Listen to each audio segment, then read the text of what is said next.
Bismillahirrahmanirrahim. Allahümme salli ala Muhammed və ali Muhammed. 7-ci dərs Allahın təkliyi, təvhid məsələsidir.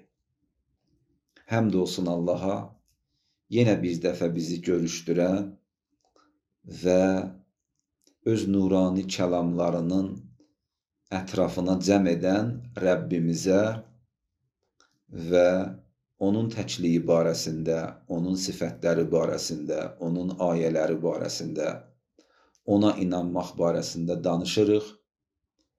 Dərsimiz həm elm xarakterlidir, məlumatdır. Eyni zamanda doğrudan insan eləyə bilər bu məlumata, elmə biraz da duzun stiyotun artıq eləsin, məhəbbət də qatsın, daha şirin olsun. Sevə-sevə oxusun. Təbii ki, öz Rəbbi barəsində olan ayələr, söhbətlər Rəbbini sevən bir bəndə üçün şirin olmalıdır və inşallah da belədir və Allah bu şirinliyi də bizdən almasın. Baxın, əziz dostlar, mən müqəddimə olaraq Quran-ı Kərimin sorağına gedirəm və Quran-ı Kərimdə Allahın təkliyi barəsində bir neçə ayə oxuyaq, daha sonra Allahın təkliyinin dəlillərinə toxunarıq və söhbətimizin gedişatında Allahın təkliyinin, yəni təvhidin bəzi mərhələlərinə, mərtəbələrinə və qismlərinə də inşallah toxunarıq və fürsət olsa bu bəhslərimizdən bir, həm də həyatımız üçün bir əxlaqi nəticə də alarıq, bir əxlaqi çıxarış da edərik. İndi söhbətimizin gedişatında ya dərsin sonunda. Quran-ı Kərim buyurur: فَإِلَٰهُكُمْ إِلَٰهٌ وَاحِدٌ فَلَهُ أَسْلِمُوا. Mən ayələrin məzmununa xahiş edirəm ki, diqqət eləyək. Buyurur: İlahukum, sizin ilahınız, ilah yəni məbud. İndi biz Allah kimi də tərcümə edirik. Amma yox, Allah sözü, Allah ifadəsi yalnız vahid olan Allaha məxsusdur və Allah ifadəsi ləfz-i cəlalədir. Bütün adları özündə yerləşdirib və o Allah Teala'dan başqa heç kəsə deyilmir və hətta Allah sözü başqa dillərə tərcümə də edilmir. Tərcümə edilən başqa dillərdə olan Allah sözünün qarşılığında olan adlar ki var. Məsələn, deyək ki, Tanrı, Türk dilində, Xuda, Fars dilində, məsələn, God, İngilis dilində, ya Boga, məsələn, Rus dilində o sözlərin heç biri Allah sözünün dəqiq tərcüməsi deyil. İndi ingilislər deyirlər, in the name is Allah. Deyirdilər, məsələn, in the name is God, Allahın adı ilə, Bismillah. Bəzi müsəlmanlar deyirlər, in the name is Allah, elə Allahın adı ilə. Çünki Allah sözü tərcümə edilmir. Amma hər halda indi biraz məcazi mənada demək olar. Oradakı deyilir, Allahdan başqa Allah yoxdur, la ilahə illallah. Əsl dəqiq tərcüməsi budur ki, la ilahə, yoxdur məbud. İlah yəni məbud da, ilah, ilah, ilahə. Allahdan başqa, Allahdan başqa. Hər halda. Buyurur, ilahukum ilahun vahid. Sizin ilahınız. Amma ilah sözü Allah sözü kimi deyil. İlah başqalarına da deyilir. Cəmi olur alihə. İlah sözü Tanrı sözünün qarşılığındadır. Tanrılar, alihə. Və insanların müxtəlif tanrıları ola bilər həyatda. Amma Allah birdir. فَإِلَٰهُكُمْ Sizin ilahınız, sizin tanrınız ilahun vahid. Vahid olan tanrıdır. Vahid olan ilahdır. İndi deyək, vahid olan Allahdır. İlah sözünü Allah kimi tərcümə eləyək. Amma izah verdim ki, fərqi var. Fə elə isə ləhu əslimu. Təslim olun ona. Baxın, bu əslimu çıxarışdır. Deyir, bir halda ki, sizin ilahınız vahid olan Allahdır. Onun vahidliyinin tələbi budur ki, ona təslim olasınız. La tec'al me'allahi ilahen axər. Başqa bir ayədə buyurur, La tec'al me'allah, Allahla yanaşı başqa birini ilah qərar vermə. Ona ibadət etməkdə, indi ilah təkcə ibadət deyil, həyatın müxtəlif sahələrində pərəstiş etməkdə ona kimisə qoşma, şərik qərar vermə.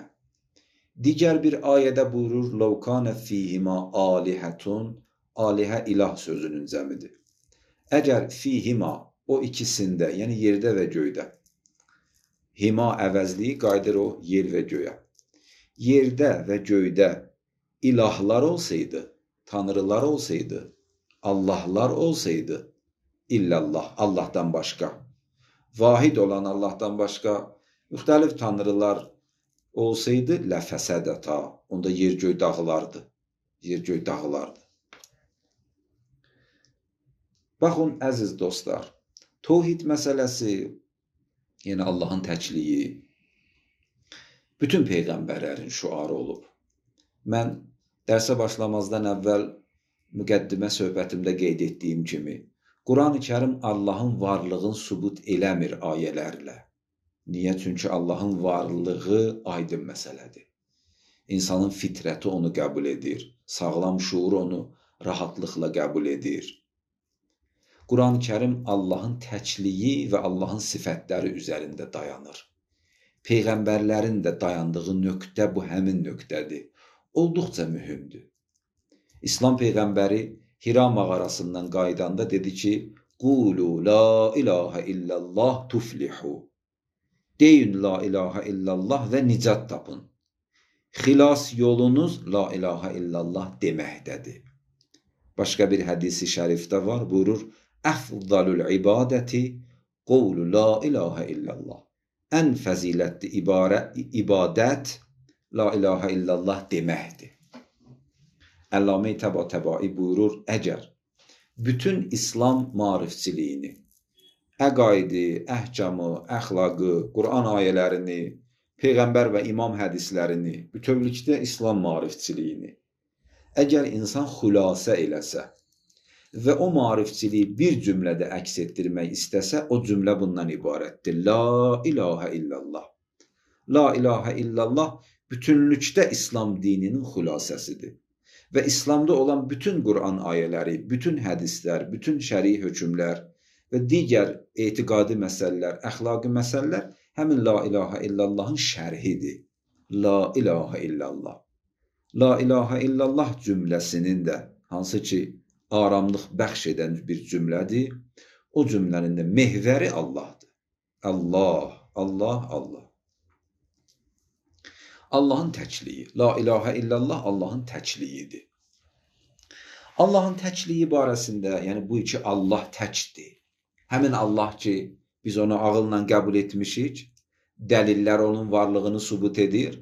Bundan əvvəlki müxtəlif dəlillər, indi fəlsəfi dəlilləri biz oxumadıq. Amma nizam-intizam dəlilini oxuduq, təbiət aləmində Allahın nişanələrin olmağını oxuduq, fitrətdə Allahın özünə yer açmağını oxuduq. Fitrətimizlə, əqlimizlə qəbul etdiyimiz Allah təkdir. 2 deyil, 3 deyil, təkdir. Yəni tövhid. Tövhid yəni Allahı tək bilmək. Tövhid bizə aid olan məsələdir, Allaha yox. Allah öz-özlüyündə təkdir. Amma biz gərək onu tək hesab eləyək, tək bilək, onun təkliyinə inanaq. Tövhid Allahın varlığını sübut etmək deyil. Tövhid Allahın təkliyidir. Vəhdət sözündəndir də vahid sözündəndir. Yəni Allahı tək biləsən. Nə kimi biz indi hələ müqəddimati əqaiddir də, daha geniş səviyyədə əqaid kitabları var. İnşallah ömür fürsət versə, bu bir dövrə 5-6 aylıq kursu oxuyandan sonra növbəti mərhələdə əgər bazılar qardaşlar istəsə, daha geniş, daha dərin əqaid kitabları, kəlam kitablarını da birlikdə oxuya bilərik. Amma hələ ki biz sadə üsulla istəyirik gedək. Hansı sadə dəlillər var Allahın təkliyini sübut eləsin? Bir neçə mən dəlili deyirəm. Hər kəs qeyd edirsə eləsin, səs yazısı da ki öz yerindədir. Amma Dərs gedə-gedə də qeydiyyat aparmağın öz yeri var. Bir dəlil budur. Baxın, Allah Teala hansı ki mütləq kəmal sahibidir. Diqqət edin, mütləq kəmal. Mütləq yəni əhatəli.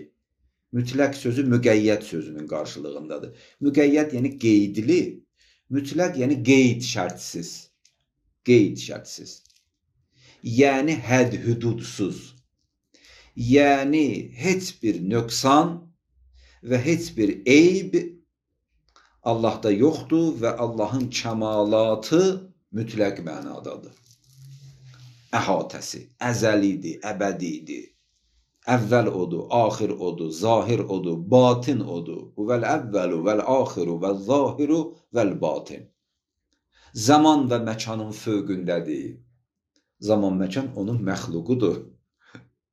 Zaman, məkan. Bəzən deyirlər ki, Allah nə vaxt yaranıb? Harda yaranıb?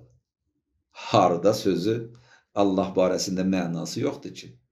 Məkan, maddiyyat aləmini yaratmaqla məna tapır. Söz yox, insan, o Alman filosofu var, Immanuel Kant. Kant deyir, insan zehni elə formadadır ki, insan zehni mexanizmi. Nə varsa zaman, məkan kanalına salır. Zaman, məkan kanalı ilə. Odur ki, Allah barəsində də deyir ki, bəs Allah nə zaman olub? Zaman Allahın məxluqudur. Biz zamansızlığı və məkansızlığı çətin təsəvvür edirik. Yəni, insan zamansızlığı, məkansızlığı belə təsəvvür edə bilmir. Biraz ağır gəlir bizə. Elə bilir ki, nə varsa hamısı zamanın tərkibində olmalıdır. Belə deyil. Zaman fəlsəfədə hərəkətin ölçüsüdür. O yerdəki hərəkət var, zaman var. O yerdəki hərəkət yoxdur. Allah Teala barəsində belədir. Nə zaman? Hər halda. Zamanın fövqündədir, məkanın fövqündədir. Yəni, bu mənada ki, zaman Allahın yaradılmışıdır, məkan Allahın yaradılmışıdır. Başqa dillə desək, naməhduddur. Allahın varlığı sonsuzdur. Hökmranlığı sonsuzdur. Əhatəsi sonsuzdur. Allahu Səməd. Onun varlığı bütün varlıq aləmini əhatə edib, doldurub. Belə olan surətdə, diqqət edin, sonsuz Allah tək olmalıdır. Ola bilməz ki, 2 Allah olsun, 3 Allah olsun və sonsuz. Bu sonsuzluqla düz gəlmir axı. Mütləq, yəni qeyd şərtsiz, yəni sonsuz, yəni vüsətli və əhatəli. Əgər Allah hər yeri əhatə edib, hər yeri, yəni hər yeri, hər yeri, yəni hər yeri. Yaxşı, bəs onda o ikinci Allahın əhatə dairəsi hardadır? Və o ikinci Allahın hökmranlığı hardadır? O ikinci Allah ümumiyyətlə hardadır? Heç onun varlığına yer qalmır axı. Allahu Səməd bütün varlıq aləmini bu doldurur. Demək, Allahın sonsuz olması onun təkliyinin göstəricisidir. O günlərimdə bir nəfər tələbələrdən, bilmirəm nə fəlsəfə dərsi idi, əqaid idi, yadımda deyil, sual verdi ki, ola bilərmi ki, Allah Teala özü kimi bir Allah yaratsın? Bu izahla bəlli olur ki, o sual da mənasızdır. O sual da mənasızdır. Çünki o işin özü mümkün deyil. Nəinki Allahın qüdrəti yoxdur. Qüdrəti məhdudlaşmır. O ikinci Allah ki, əhatəsi hər nəyi əhatə edib və sonsuzdur və qeyd şərtsizdir. O ikinci Allah hər nə olsa yaradılmış olacaq da. Yaradılmış necə Allah ola bilər axı? Artıq o Allah olmayacaq. Artıq o Allah olmayacaq.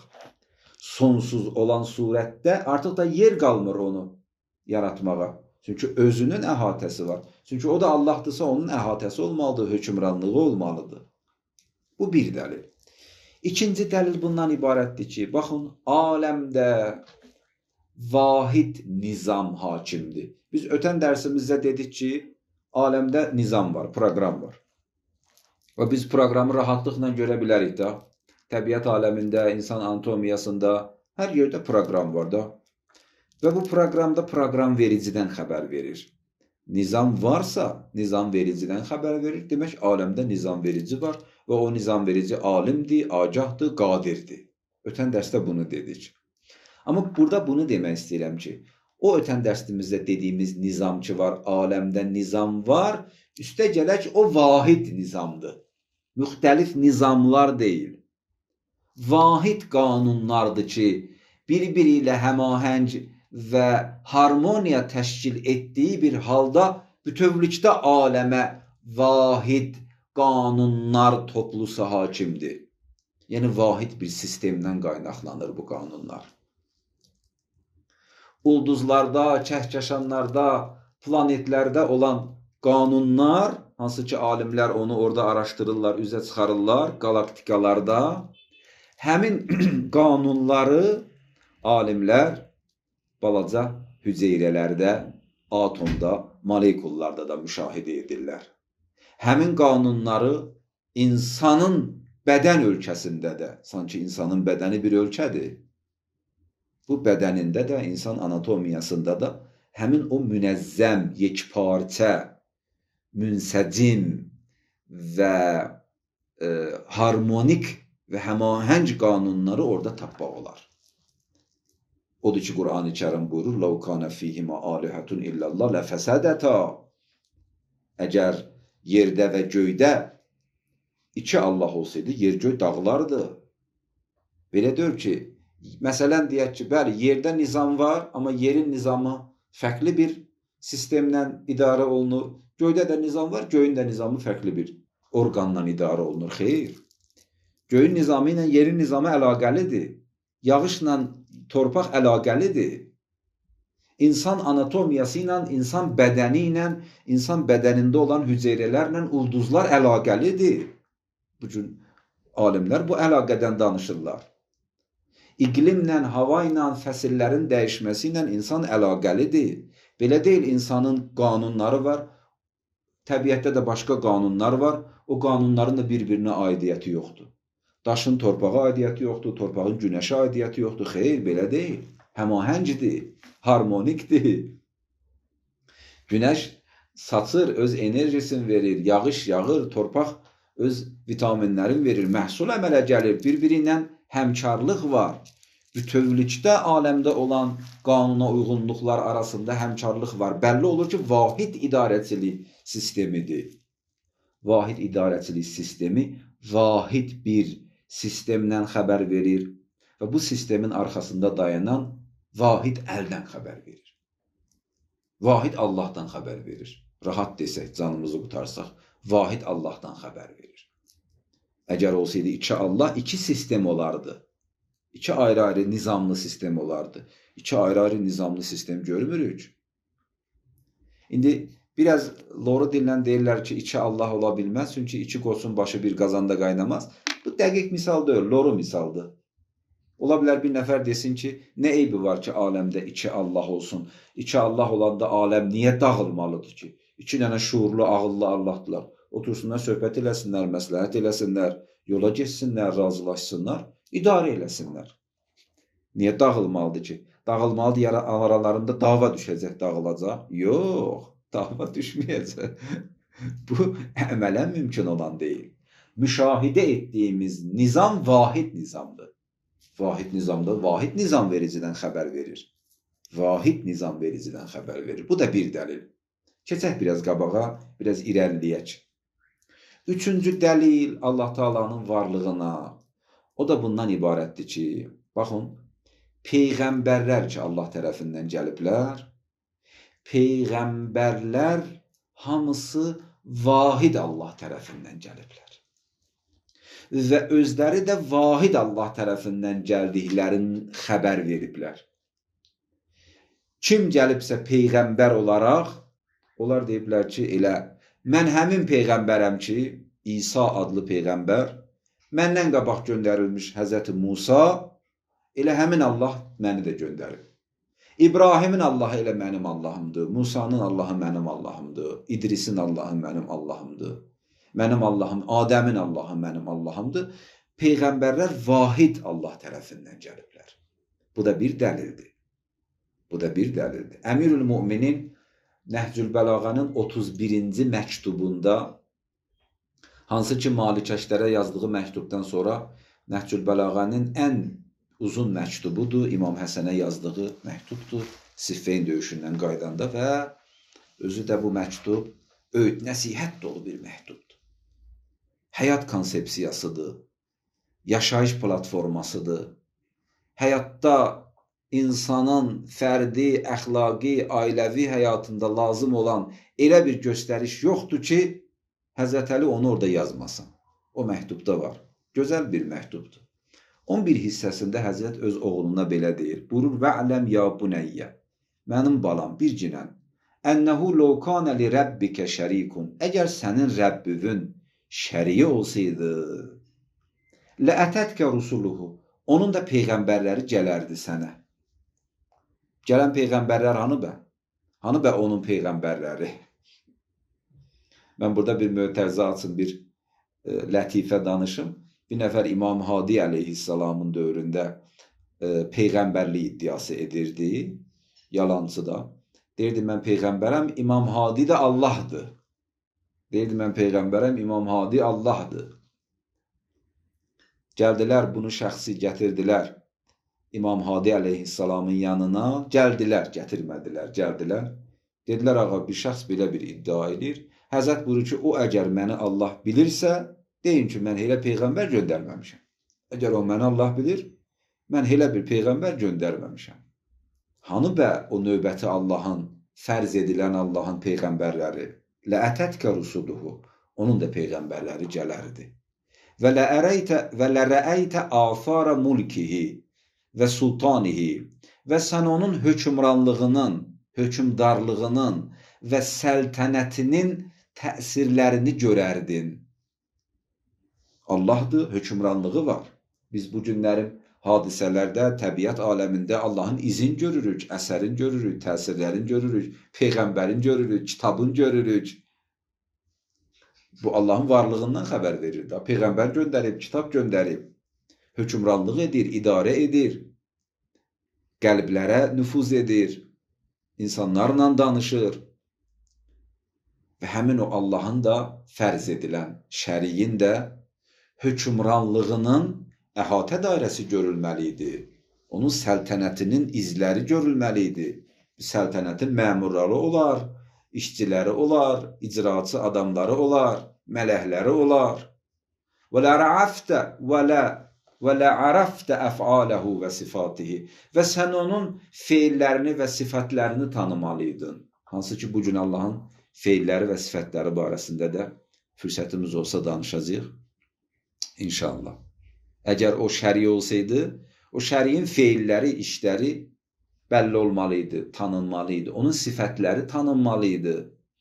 Hansı sifətlərə malikdir? Amma bunların heç biri yoxdur. Və lakinnəhu ilahun vahid. Amma bir halda ki, Allah Teala vahid Allahdır. Kəma vəsəfə nəfsə. Necə ki, öz nəfsini o, özünü belə sifətləndirib ki, mən vahid Allaham. Mən vahid Allaham. Quran-ı Kərimin digər bir ayəsində Allah Teala öz peyğəmbərinə buyurur və ma ərsəlna min qəblikə min rəsulin. Buyurur, mən səndən əvvəl elə bir peyğəmbər olmadı ki, onu göndərəm. İlla ki, mən ona belə deyəm, illa nuhi ileyhi, ənəhu la ilahə illa ənə. Məndən başqa Allah yoxdur. Elə bir peyğəmbər olmadı ki, mən onu göndərəm və bunu ona deməyəm. Hamısına dedim. Dedim, la ilahə illa ənə, məndən başqa ilah yoxdur, fə eləysə u'buduni, mənə ibadət edin.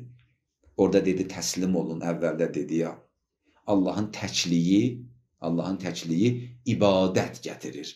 Bu düşündürücü nöqtədir. Allahın təkliyi bizim Allah qarşısında təslimçiliyimizi gündəmə gətirir. Allaha ibadət etməyi gətirir. Orada bir əlaqə var. O əlaqəni tutmaq lazımdır. Bu da bir dəlil. Bu da başqa bir dəlil. Baxın, əziz dostlar, təvhid məsələsi, Allahın təkliyi məsələsi. Allahın sifətlərini tanınmağın o fundamentidir, bünövrəsidir. Niyə? Çünki Allahın sifətləri onun təkliyindən qaynaqlanır. Allahın sifətləri onun təkliyinə qayıdır. və Allahın varlığına qayıdır. Allahın varlığı, onun tək vahid varlığıdır ki, bütün bu xeyir bərəkətlərin və kəmalatın mənşəyi odur. Qüdrətin də mənşəyi tohiddir, rəhmətin də mənşəyi tohiddir, digər elmin də mənşəyi tohiddir. Beləliklə, əgər insan tohidi tanısa, Allahın sifətlərini də tanımış olar. İmam-ı Sadiq ağa buyurur, mən qalə la ilahə illallahu muxlisən dəxələl cənnə. Hər kəs ixlasla la ilahə illallah desə, cənnətə daxil olar. Hədisdə də var, hər kəs ölüm ayağında la ilahə illallah deyib dünyasını dəyişsə, behişdə daxil olar. Amma ixlasla, muxlisən, xalis. Xalis nə deməkdir? İmam özü izah edir. Və ixlasuhu ən təhcüzəhu la ilahə illallahu amma harramallahu əzzə və cəl. Deyir, ixlas da bundan ibarətdir ki, ixlasla la ilahə illallah demək. Bundan ibarətdir ki, Allahın haramlarından çəkinəsən. Allahın haramlarından çəkinmək, ixlasla la ilahə illallah deməkdir. Başqa dillə desək, yəni Allahı həyatın bütün sahələrində tək biləsən. Həyatın mətnində Allah qərar tapa. Kənarında yox, bucağında yox, təkcə şənbələr yox, məhrəmlikdə məhrəmliyə yox, oruçluqdan oruçluğa yox. İnsan həyatının mətnində, qocalanda yox, həyatın ən şirin vaxtında, insanın ən canusulun vaxtında. Adam öz əzizinə o əzi üzük gülləri hədiyyə vermir ki, tapdaq altında qalmış. Ən təravətli, ən təzə. İnsan öz ömrünü əgər istəyir, Allaha xərcləsin, onsa ömrümüz xərclənir. Yəni, normalda gedir də, sayğac sayır gedir. Onun ən canusulu, ən şirinlərini gül tək Allaha hədiyyə etməlidir və ixlasla la ilahə illallah bu mənadadır. Başqa bir hədisdə İmam Sadiq yenə buyurur, qurban olaram ağanın buyurduğu kəlamına, mən qalə la ilahə illallah miətə mərrə, hər kəs 100 dəfə desə la ilahə illallah, bəziləri deyirlər, sübh namazından sonra 100 dəfə demək yaxşıdır. Hər halda, indi burada zaman qeyd olunmayıb, ümumiyyətlə, gün ərzində.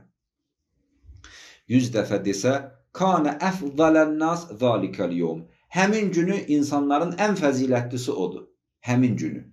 Həmin günü ondan üstün adam yoxdur. Əmələn, əməl baxımından. İlla mənzada, illa ki bir nəfər ondan çox deyə. İndi ola bilər bir nəfər 200 nəfər desin. Bəli, o 200 nəfər deyəni çıxmaq şərti ilə qalanlarından üstün adam gün ərzində 100 dəfə la ilahə illallah deyən şəxsdir. Peyğəmbər Əkrəm buyurur, heç bir kəlam la ilahə illallah qədər Allah yanında şirin, əziz və sevimli deyil. Heç bir kəlam. Allaha ən sevimli, məhbubu, ən xoş gələn səs la ilahə illallah sözüdür, kəlamıdır. Və yenə buyurur, bu səs ki var, bu səs. La ilahə. Səslər fərq eləyir.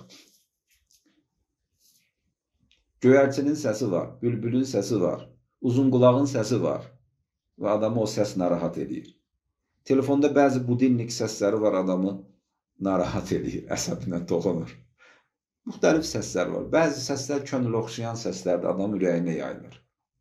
Buyurur, ən gözəl səs bu səsdir. La ilahə illallah, Allah üçün. Bu səsin xüsusiyyəti var. Bu səs nə edir? Bu səs günahları tökür adamın ayağının altına. Necə ki, yarpaqlar tökülür. Bu Peyğəmbər kəlamıdır. Özü də la ilahə illallahda səs də yoxdur. Adam eləyə bilər, elə la ilahə illallah desin. Dodaq dodağa dəymir axı. Dodaq dodağa dəymir. Yavaşca da desən pıçıltı ilə Subhanallah adam böğründəki eşidir ki, bu adam zikr edir. Amma la ilahə illallah elə demək olar ki, yatanda adamın yanındakı belə eşitməsin. Yalnız o səsi Allah eşidir. Tohidin mərtəbələri var, dərəcələri var. Bir dərəcəsi zati tohiddir. Tohidi dər zat, zatda olan tohid. Nə deməkdir zati tohid? İzah eləyirəm. Zati tohid, yəni Allah bənzərsizdir hər cəhətdən. Hər cəhətdən Allah bənzərsizdir. Mütləqdir hər cəhətdən. Hər cəhətdən mütləqdir. Mütləq yəni qeyd şərtsiz. Gözəlliyi məhdud deyil. Allah cəmildir da. İnnallaha cəmil və yuhibbul cəmal. Gözəldir, gözəlliyi də sevir. Allahın elmi mütləqdir, gözəlliyi mütləqdir, rəhməti mütləqdir, kəmalatı mütləqdir. Hər cəhətdən. Leysə kəmithlihi şeyun. Bənzəri də yoxdur. Heç kəs Allaha bənzəmir. Və huvəs-səmi'ul bəsir. Görəndir, agahdır, eşidəndir, biləndir. Və ləm yəkun ləhu kufuvan əhəd. Allahın kufu yəni həmtay. Allahın tay bərabəri yoxdur. Buna deyirlər tohid-i dər zat. Zatidir. Zatında Allahı tək biləsən. Bir də var tohid-i sifati. Sifətlərdə olan tohid.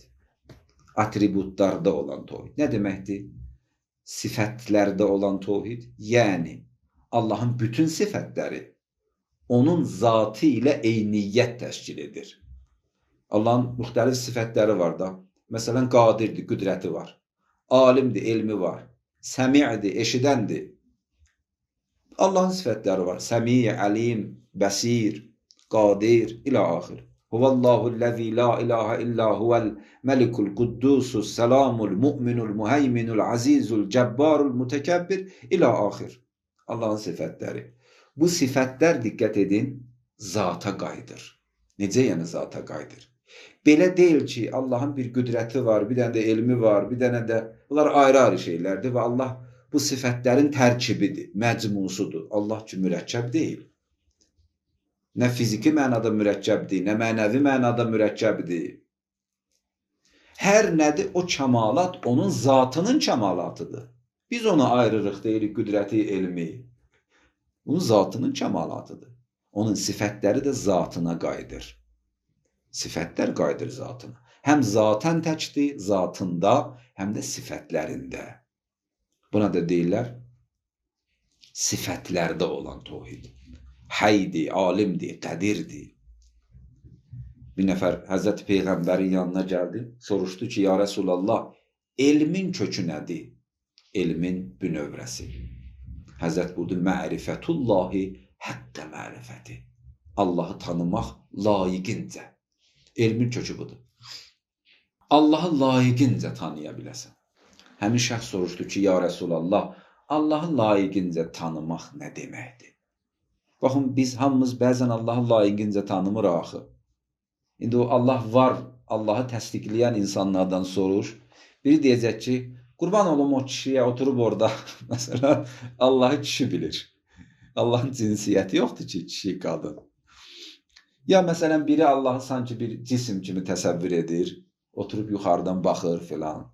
Bunlar hamısı sadəlövhcəsinə olan mərifətlərdir da. O mərifəti dərinləşdirmək lazımdır ki, Allahı layiqincə tanıyasan. Dedi, ya Rasulallah, Allahı layiqincə tanımaq nə deməkdir? Peyğəmbər buyurdu ki, ən ta'rifəhu bila mifal və la şəbəh. Allahı layiqincə tanımaq budur ki, sən onu tanıyasan bənzərsiz.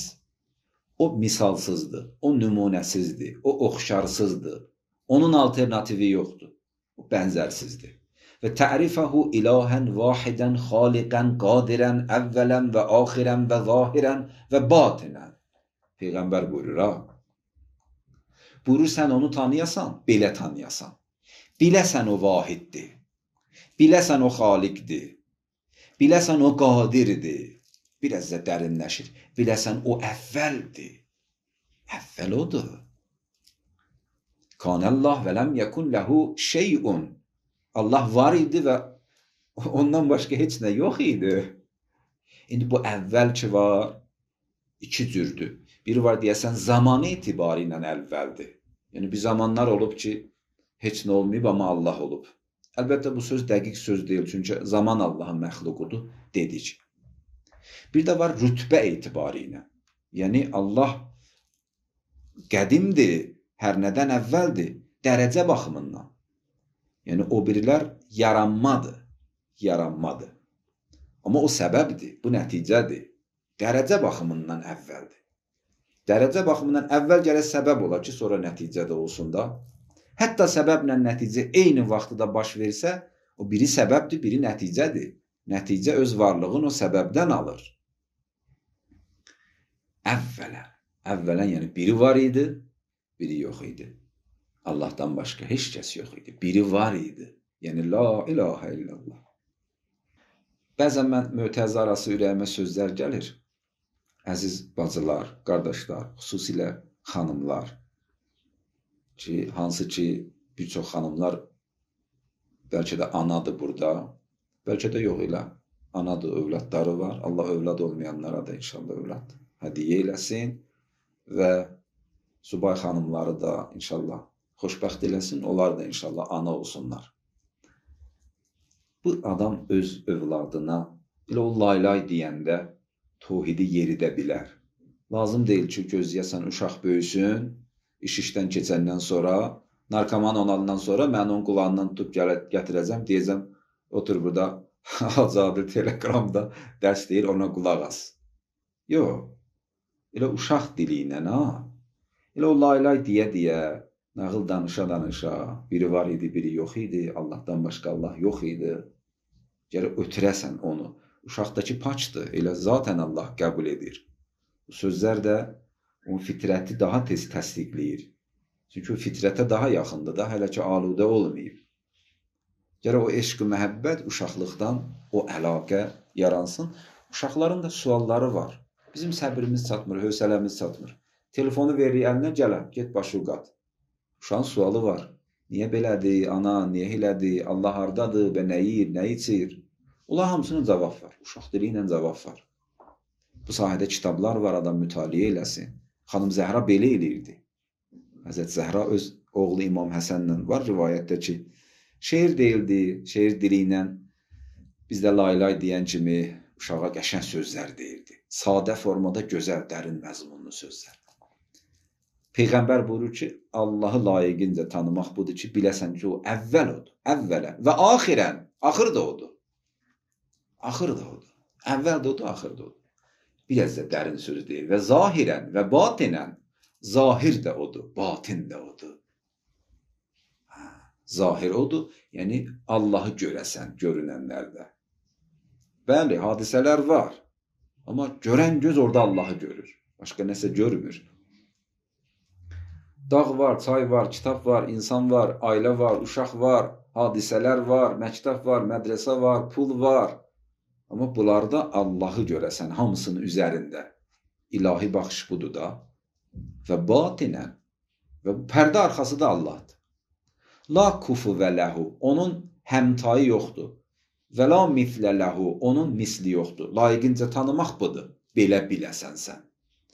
Fəzəkə mərifətullahi, həqqə mərifəti. Allahı həqqə mərifət, yəni layiqincə Allaha mərifət göstərmək, Allahı tanımaq buna deyirlər ki, mən Peyğəmbər dilindən dedim. Bu da sifatda olan tövhid. Var bir də əfalda olan tövhid. Zati tövhidi dedim, sifati tövhidi dedim, bir də var əfali tövhid. O nə deməkdir? Feillərdə olan tövhid.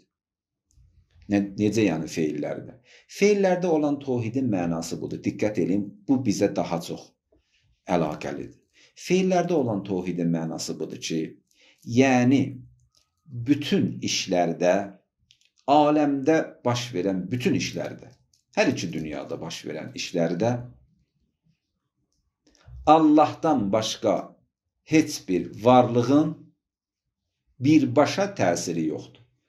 Bütün baş verən proseslərdə yeganə təsir edici varlıq Allahdır. Mən buna izah verməyə ehtiyac var. Diqqət edin, bu cümlənin bir izaha, biraz bu dolaşıq ola bilər, biraz sual yarada bilər. Necə yanı, bəs insan iradəsi hara getdi, bəs başqa təsirlər hara getdi?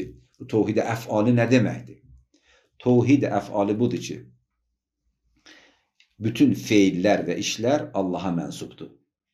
Hər bir varlıq ki, diqqət edin, hər bir varlıq ki, o varlığın xasiyyəti var, gözəlliyi var, təsiri var, bir dərmanın, bir bitkinin, bir müalicəvi təsiri var. Hər bir varlıq ki, təsiri var, o Allahın zatından qaynaqlanır. Allahın pak zatından qaynaqlanır.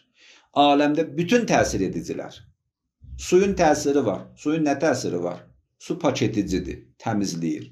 Bu təmizləyiciliyi Allahdan alıb. Su susuzluğu yatırma qabiliyyətinə malikdir. İçirəm, mən susuzluğum yatdı. O Allahdandır. Allah sənə susuzluğu yatızdırdı. Amma suyun vasitəsilə. Yemək səni doyuzdurmadı. Səni doyuzduran Allahdır. Yeməyin vasitəsilə. Dərman sənə şəfa deyil. Şəfa Allah. İza məriztu fəhuvə yəşfin. Həzrəti İbrahim buyurur. İza məriztu. Mən məriz olanda, xəstə olanda Allah mənə şəfa verir. Amma dava dərman vasitəsilə, həkim vasitəsilə. Bu kimi.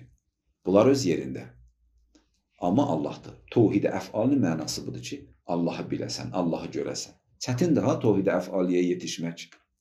Tohid-i əf'alı, bütün o gördüyün təsirlər ki var, gülün gözəlliyi, yağışın təravəti və səfası və pak ediciliyi, günəşin parlaqlığı, dərmanların o, necə deyərlər, malicəvi təsirləri, dərdlərin dərmanları, hamısı və hamısı bütövlükdə Allahın pak və münəzzəh zatından qaynaqlanır və heç bir varlığın aləmdə təsir edicilik baxımdan istiqlaliyyəti yoxdur. Bağımsız deyil. Yeganə varlıq ki, bağımsızdır və müstəqildir, Allah Teala'dır. La muəffirə fil vücud illallah. Bu fəlsifənin sözüdür. Filosoflar deyirlər, la muəffirə fil vücud. Varlıq aləmində təsir edici varlıq Allah Teala'dır. İmam-ı Sadiq ağa bilirsən nə deyir? Baxın, dediyim kimi sual yarana bilər ki, və onda səbəb-nəticə qanunu hara getdi? Və deyirsən ki, şəfa verən Allahdır, övlad verən Allahdır. Bunu Allahdır, amma biz də bilək ya Allahdır. Biz də Allahdan bilək. Həyati təsir budur. Yoxsa ki, Allahdır da. Onsuz da Allah təkdir. Onsuz Allah təkdir və övlad Allahın əlindədir. İstədiyinə oğul verir, istədiyinə qız verir, istədiyinə həm oğul verir, həm qız verir. İstədiyinə nə oğul verir, nə qız verir. Yağış yağdıran odur. Ölüm məsələsi onun əlindədir. Dirim məsələsi onun əlindədir. Şəfa məsələsi Allahın əlindədir. Allah müdiriyyət edir. Yağışı göndərən odur. Allah idarə edir. Bütün bu proseslərin irili xırdalı, ictimai, siyasi, fərdi proseslərin hər birində Allahın təsiri var. Allahın izi var. La havlə və la quvvətə illa billah. Yəni Allahdan başqa heç nəyin, Allahın hovlu qüvvəsindən başqa heç nəyin təsiri yoxdur. Əgər olmasa onun hovlu qüvvəsi daş üstə minməz dünyada. Bihawlillahi aqumu və aqudu və ərkəu və əscudu. Onun hovlu qüvvəsi ilə mən otururam, dururam, səcdə edirəm, rükû edirəm. Onun hovlu qüvvəsi iləndir hamısı. Hamısı ondandır. Amma biz bilək ki ondandır. Biz bilək. Mühüm odur. Yoxsa ki Allahın əlindədir da. Amma mən bilməsəm, mən ortada pay apara bilmirəm. Biz bilək ki Allahdandır. Mən bir dəfə, demək, Qum şəhərində, sözümü yekunlaşdırıram. Qum şəhərində oturmuşdum taksiyə. Qarşıda demək, taksilər marşrut kimi işləyirlər də, burada bilirsiniz. Yəni, xüsusi də götürə bilirsən, amma marşrut kimi işləyən taksilər var ki, onun yolun üstündədir, mən gedim. Qarşıda bir qadın əyləşib, sürücüdür, mən də arxada oturdum. Bunlar söhbət edirlər bir-birlərindən. Yolda mən hiss elədim ki, bunlar ər-arvaddır. Danışıqlarından başa düşdüm. Nisbətən də yaşları var idi. Yəni, cavan adam deyil idilər. Kürəkənlərindən danışırdılar bir-birləri ilə. Gəldik Həzrət Məsumənin hərəminin qarşısına çatanda, bunlar da kürəkənlərindən danışırdılar, amma gileyli idilər. Yəni, kürəkənlərindən narahat idilər. İllah da o arvad əsas. Xanım Məsumən hərəmin yanından keçəndə bu arvad üzünü döndərdi Həzrət Məsumənin hərəminə. Dedi ki, ya Həzrət Məsumən, əgər mən kürəkənimin cavabını verdim, payın verdim ki, heç. Vermədim, day sənlə qutardım. Vermədim, day sənlə qutardım. Baxın, bilir ki, Həzrət Məsumə Allahın sevimli bəndəsidir. Xanım Məsumənin əlindən bu işlər gələr Allahın izni ilə. Allahın izni ilə. Bunun da tövhidlə ziddiyyəti yoxdur. Ha, özü bir dənə ayrı bəhsdir. Ki, bəziləri təvəssülü tövhidlə ziddiyyətdə biliblər, ayrı bəhsdir. Öz yerində bəhs olacaq. Biz hələ o barədə danışmırıq. Bilir, amma qəbul eləyə bilmir. Onun məsləhətini qəbul eləyə bilmir. Deyir, bir nəfərin uşağı xəstə idi, bir qadın xeylağı. Xəstəxanada deyirmiş ki, Allah, mən uşağıma şəfa verdin ki, heç. Vermədin, day səndən qutardım. Vermədin, day səndən qutardım. Baxın, rədd eləmir ki, Allah bu tövhidi qəbul eləyir və hətta tövhidi zatını da qəbul eləyir, tövhidi sifatını da qəbul eləyir, tövhidi əfalini də qəbul eləyir. Yəni deyir, Allahın əlindədir da idarəçilik. Ona görə Allahdan istəyir. Amma qəbul eləyə bilmir Allahın idarəçilik məsləhətin. Deyir, gələk, mən istəyirəm ki, şəfa verəsən. Bir dən sənin məsləhətin ayrı olsa, ona tabi ola bilmir. Önəmli olan Allahın idarəçilik sistemin qəbul etməkdir. Mən qısa olaraq o iki şübhəyə cavab verim. Ondan da sözüm tamam. O da budur ki, əgər Allah bütün işlərdə təhdir, yalnız Allahdır və yaxşı onda səbəb nəticə qanunu hara getdi? Aləmdə səbəb nəticə var da. Su 100 dərəcə Selsidə qaynayır. İndi onun qaynadan o 100 dərəcə Selsi istilik oldu, yoxsa su Allah oldu? Su içirəm, susuzluğum yatır. Su oldu, yoxsa Allah oldu? Cavab budur ki, İmam-ı Sadiq buyurur. Əballah ən yücriyəl əşya illa bi əsbabin. Allah Teala bütün işləri səbəblərlə həyata keçirir. Yəni bu mexanizm ki var, səbəb-nəticə qanunu. O rədd olunmur tövhid-i əfalidə, öz yerində. O tövhid-i əfalinin tərkib hissəsidir. Tərkib hissəsidir. Allah səbəblərlə həyata keçirir. Arxasında dayanan Allahdır. Suya da o təsiri verən Allah. Od yandırır, oda da o təsiri verən Allah. İstəsə təsirini alar. Necə ki, aldı İbrahim'i od yandırmadı. Və tövhid-i əfali bizim azadlığımızı da əlimizdən almır insanın iradəsi. Niyə? Çünki insanın iradəsi də tövhid-i əfalinin tərkibidir. Nə mənada? Yəni bu ki, insan öz istəklərində, öz seçimlərində azaddır və muxtardır. Amma sonda nəticə etibarı ilə insanın bütün işləri oturub qalxmasından tutmuş bütün seçimlərinə və iradi addımlarına və ixtiyarlarına kimi hamısı Allahın qüdrətinin tərkibindədir. Qüdrəti dairəsindən kənarda deyil. İnsan muxtardır, azaddır. Amma azadlığı Allahın qüdrətinin tərkibindədir. Qüdrətindən kənar deyil. Odur ki, buyurur, Qulillah xaliqu kulli şey və huvəl vahidul qəhhar. Denən Allah hər nəyin xaliqidir. Vahidul qəhhar Xudavənd-i mütealdır. Başqa bir ayədə buyurur, Zalikumullahu Rabbukum. Bu ayələrin bəzisini Quran dili dərsində oxumuşuq. Zalikumullahu Rabbukum. Sizin Allahınız Rəbbinizdir. Hansı Rəbbiniz? La ilahe illahu və xaliqu kulli şey. Hər nəyi xəlq eləyən odur. Hər nəyi xəlq eləyən odur. Əgər hər nəyi xəlq eləyən odur, fə'buduhu. Elə isə ona ibadət edin. Xaliqə ibadət yaraşır. Və huvə alə kulli şeyin vəkil. Hər nəyin də vəkili Allahdır. Bu da bir tövhiddir. Bu da zatda, üzr istəyirəm, əfalda olan tövhid. Amma tövhidin bir növü də var. Bir növü də var. Dedim bitirəcəm, amma yalancı çıxdım sözümə. Bilmirəm, bunu da deyim, deməyim. O da ibadətdə olan tövhiddir. Bu görüm nə qədər getdi vaxtımızdan. Yox, bəsdir. Bəsdir, çünki normadan artıq danışdıq. Vəssalamu aleykum və rəhmətullah.